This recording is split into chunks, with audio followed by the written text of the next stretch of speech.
Hi guys, welcome back to my channel. എന്തൊക്കെയുണ്ട് വിശേഷം? എല്ലാവർക്കും സുഖമാണെന്ന് വിശ്വസിക്കുന്നു. സോ ഞങ്ങളൊരു ദിവസം വീട്ടിലേക്ക് കുറച്ച് സാധനങ്ങൾ വാങ്ങിക്കാനായിട്ട് പോയപ്പോൾ എടുത്തിട്ടുള്ള വീഡിയോ ആണേ. അപ്പോൾ ഇത് നമ്മൾ സാധനങ്ങൾ എന്താണ് വാങ്ങിച്ചത് അതൊന്നും കാണിക്കുന്നില്ല കേട്ടോ. അന്ന് നമ്മൾ പോയതൊരു വൈകിട്ടാണ്. അപ്പോൾ ഒരു 5:30 കഴിഞ്ഞിട്ടുണ്ട് നമ്മൾ പോയപ്പോൾ. പെരിങ്ങാലക്കുട MCP സൂപ്പർ മാർക്കറ്റിലാണ് പോയത്. സാധനങ്ങളൊക്കെ വാങ്ങിച്ച് വന്നപ്പോൾ കുറച്ച് നേരം വൈകി. അങ്ങനെ ഞങ്ങൾ ഡിന്നർ അപ്പോൾ പുറത്തുനിന്ന് കഴിക്കാമെന്ന് വെച്ചു. അങ്ങനെ ഞങ്ങൾ വന്നിരിക്കുന്നത് ഞങ്ങളുടെ സ്ഥിരമായിട്ടുള്ള വെജിറ്റേറിയൻ ഹോട്ടലായിട്ടുള്ള വൃന്ദാവനിലേക്കാണ് കേട്ടോ. അപ്പോൾ കുറേ നാളായി അവിടുത്തെ ഊത്തപ്പം ഒന്ന് കഴിച്ചിട്ട്. അപ്പോൾ എനിക്ക് അവിടുത്തെ ഊത്തപ്പം ഭയങ്കര ഇഷ്ടമാണ്. അപ്പോൾ അങ്ങനെ ഞങ്ങൾ ഞാൻ ഊത്തപ്പം ഓർഡർ ചെയ്തു. അതുപോലെ തന്നെ വിക്രം മസാല ദോശയാണ് ഓർഡർ ചെയ്തത്. മോൻ കൊത്തു പൊറോട്ടയാണ് ഓർഡർ ചെയ്തത്. അപ്പോൾ ഇതാണ് ഊത്തപ്പം കേട്ടോ. അതിൽ നല്ല വലുപ്പമുള്ള ഊത്തപ്പമാണ്. പിന്നെ അതുമല്ല, ഊത്തപ്പം എന്ന് പറഞ്ഞു കഴിഞ്ഞാൽ അങ്ങനെ ഇന്ന ടൈപ്പ് അങ്ങനെയൊന്നുമില്ല, വെറൈറ്റീസ് അങ്ങനെ സംഭവങ്ങളൊന്നുമില്ല. ഊത്തപ്പം എന്ന് പറഞ്ഞു കഴിഞ്ഞാൽ അത് കുറേ ഒനിയൻസ്, അതായത് കുറേ സവാള ഇട്ടിട്ടുള്ള ഊത്തപ്പമാണ്. പിന്നെ നല്ല വലുപ്പമുണ്ട്. അപ്പോൾ ഊത്തപ്പം എന്ന് പറഞ്ഞാൽ ഒരുപാട് സവാളയൊക്കെ ഇട്ടിട്ടുള്ള ഊത്തപ്പമാണ്. നല്ല ടേസ്റ്റി ആയിട്ടുള്ള ഊത്തപ്പമാണ് കേട്ടോ. നല്ല രസമാണ്. നല്ല കുറച്ച് ക്രിസ്പി ആയിട്ടുള്ള ഊത്തപ്പം, കുറച്ച് വലിപ്പമുള്ള ഊത്തപ്പം. പിന്നെ അതിന് നമുക്ക് ഒരു സൈഡായിട്ട് തരുന്നത് ഒരു ചട്നി ഉണ്ട്, കോക്കനട്ട് ചട്നി. പിന്നെ എന്താ പറയുക, കാര ചട്നി ഉണ്ട്.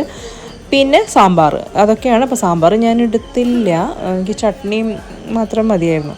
പക്ഷെ നല്ല ടേസ്റ്റുള്ള ഒരു ഊത്തപ്പമാണ്. ഇപ്പോൾ കുറേ നാളായി ഞാൻ ഈ വൃന്ദാവനിൽ നിന്ന് ഊത്തപ്പം കഴിച്ചിട്ട്, അപ്പോൾ അവിടെ നിന്ന് കഴിക്കാമെന്ന് കരുതി.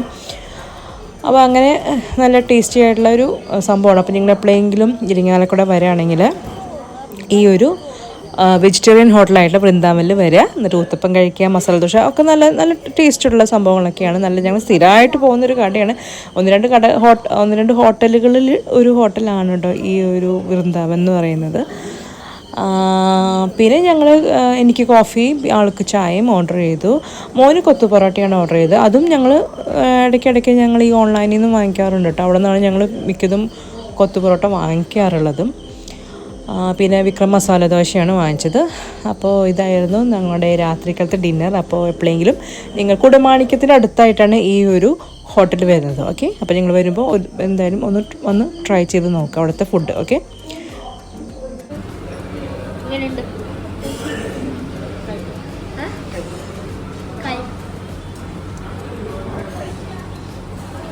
കോഫി കാട്ടി അടുത്തുണ്ടോ?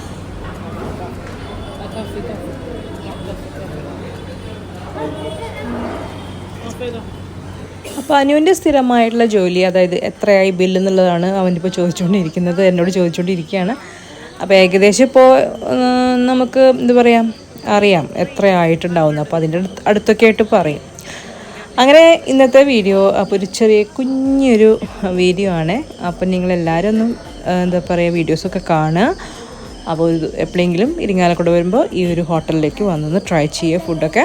ഓക്കെ, പിന്നെന്താ വേറെ വിശേഷങ്ങൾ? അപ്പോൾ നമുക്ക് ഇതുപോലത്തെ നല്ല നല്ല വീഡിയോസുകളൊക്കെ ആയിട്ട് നമുക്ക് വീണ്ടും കാണാം. അതുപോലെ ഞാൻ ഇതിന് മുന്നോട്ടുള്ള വീഡിയോസുകളൊക്കെ നിങ്ങളെല്ലാവരും കാണുക, സപ്പോർട്ട് ചെയ്യുക. അപ്പോൾ വീഡിയോ ഇഷ്ടമായാൽ ലൈക്ക് ചെയ്യാൻ മറക്കരുത്. അതുപോലെ മാക്സിമം എല്ലാവർക്കും ഷെയർ ചെയ്ത് കൊടുക്കുക. അതുപോലെ തന്നെ നമ്മുടെ ചാനൽ ഇഷ്ടമാവുകയാണെങ്കിൽ സബ്സ്ക്രൈബ് ചെയ്ത് സപ്പോർട്ട് ചെയ്യുക. തൊട്ടടുത്തുള്ള ബെല്ലൈക്കൺ പ്രസ് ചെയ്യാനും മറക്കരുത് കേട്ടോ. അപ്പോൾ നമുക്ക് ഇനിയും നല്ല നല്ല വീഡിയോസിനായിട്ട് നമുക്ക് വീണ്ടും കാണാം. അതുവരെ നിങ്ങൾക്ക് എല്ലാവർക്കും നന്ദി, നമസ്കാരം, ബൈ. അപ്പോൾ ഇതാണ് ഇരിങ്ങാലക്കുട ബസ് സ്റ്റാൻഡ് കേട്ടോ. അതായത് തൃശ്ശൂർക്കും ചാലക്കുടിക്കും അതുപോലെ തൃപ്പയാർക്കൊക്കെ പോകുന്ന ഇവിടെ നിന്നാണ് കേട്ടോ. ഇത് കാട്ടൂർക്ക് പോകുന്ന വഴിയാണ്. നമ്മൾ നേരെ പോകുന്നത് ഡാണാവിലേക്ക്. ഡാണാവിൽ നിന്ന് ടേണിംഗ് ആണ് കൊടുങ്ങല്ലൂർക്കും തൃശ്ശൂർക്കും ചാലക്കുടിക്കും. ഓക്കെ, ഞാൻ ജസ്റ്റ് വെറുതെ പറഞ്ഞു എന്ന് മാത്രം.